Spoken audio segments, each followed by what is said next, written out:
इस वीडियो में हम देखेंगे जगन्नाथ मंदिर के अद्भुत रहस्यों के बारे में, जो शायद ही आपको पता होगा। और इन रहस्यों को देखने के बाद आप एक बार जगन्नाथ मंदिर जरूर जाना चाहेंगे, जो पुरी में है और ये 4 धामों में से एक धाम में आता है। तो इस वीडियो को आप आखिरी तक जरूर देखना। इसमें होगा चौंकाने वाली खुलासे का राज जो हमारे जगन्नाथ मंदिर में होते हैं। इस मंदिर का निर्माण 12वीं शताब्दी में गंग वंश के राजा अनंतवर्मन चोडगंग ने करवाया था। माना जाता है कि राजा को अपने सपने में भगवान जगन्नाथ के दर्शन हुए थे। इस मंदिर पर पहले कई हमले हुए, जिस दौरान मंदिर को बुरी तरीके से लूटा गया था। इन हमलों के बाद भी मंदिर की मूर्तियां को बचाए रखा है।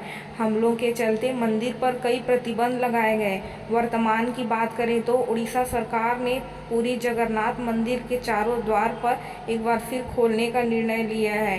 पुरी के जगन्नाथ मंदिर में हिंदुओं के सिवा कोई भी अन्य धर्मों को प्रवेश वर्जित है। यहाँ पर लकड़ी की मूर्तियाँ स्थापित है, जिनमें बालभद्र, उनकी बहन सुभद्रा और जगन्नाथ जी विराजित हैं। लकड़ी की मूर्तियाँ वाले ये भारत का एक अनोखा मंदिर है। क्या आपको ये बात मालूम है कि भगवान श्री कृष्ण ने अपनी देह का त्याग इसी मंदिर में किया था और शरीर के एक हिस्से को छोड़कर उनकी पूरी देह पंच तत्वों में विलीन हो गई थी। यह हिस्सा उनका हृदय कहलाता है। माना जाता है कि इस मंदिर में रखे श्री कृष्ण के लकड़ी के देह में आज भी उनका हृदय धड़क रहा है। ये जनश्रुतियों के द्वारा कही जाने वाली सच्ची बातें हैं, जो इस जगन्नाथ मंदिर में हमें प्रतीत होती हैं। इस मंदिर में आने जाने वालों भक्तों को भी कुछ अलग चीज़ महसूस होता है। जैसा कि वे बताते हैं कि मंदिर का जो सिंह द्वार है, यहाँ पर मैं सिंह द्वार को बता रही हूँ, इसके अंदर ही जगन्नाथ जी की प्रतिमा स्थापित है। आप सिंह द्वार में जब तक अंदर कदम नहीं रखते तो आपको समुद्र की लहरों की आवाज़ आती है। ये चीज़ आपको वहाँ पर महसूस होगी, लेकिन जैसे ही आप सिंह द्वार में आपके कदम पड़ते हैं, उसके बाद समुद्र की लहरों की आवाज़ आना बंद हो जाता है। ये एक विशिष्ट और अनोखा चीज़ यहाँ देखने को मिलता है। आप एक बार जगन्नाथपुरी के इस मंदिर में अवश्य प्रवेश करें।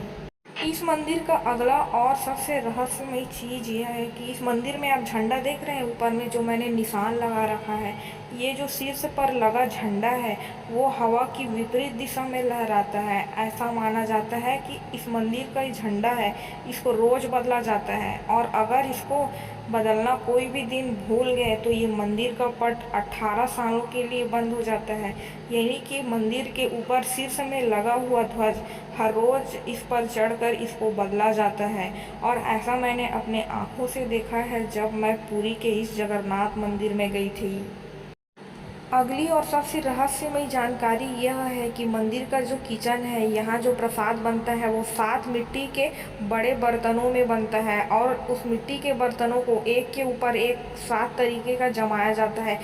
सबसे पहले जो प्रसाद है वो मिट्टी के बर्तन में ऊपर रखे हुए पात्र में सबसे पहले बनकर तैयार होता है, और सबसे आखिरी में नीचे रखे हुए बर्तनों में। माना जाता है कि यहाँ जितना भी प्रसाद बनता है वो कभी भी कम नहीं पड़ता लोगों को के लिए। ये सबसे अलग ही जानकारी यहाँ देखने को मिलती है। ये मंदिर रहस्यों से भरी है। ऐसा माना जाता है कि मंदिर के अंदर ब्रह्म पदार्थ है, जिसे नई मूर्तियों में डाला जाता है। मंदिर की मूर्तियों को हर 12 साल में बदला जाता है, और इस दौरान बिजली काट दी जाती है। कोई नहीं जान सकता कि यह ब्रह्म पदार्थ क्या है। जगन्नाथ मंदिर में केवल सनातनी हिंदू ही आ सकते हैं। इस मंदिर में पूर्व प्रधानमंत्री इंदिरा गांधी को भी मंदिर के अंदर प्रवेश देने की इजाज़त नहीं दी गई थी। तो ऐसी जानकारी देखने के लिए मेरे चैनल को तुरंत ही सब्सक्राइब करें और शेयर अवश्य करें।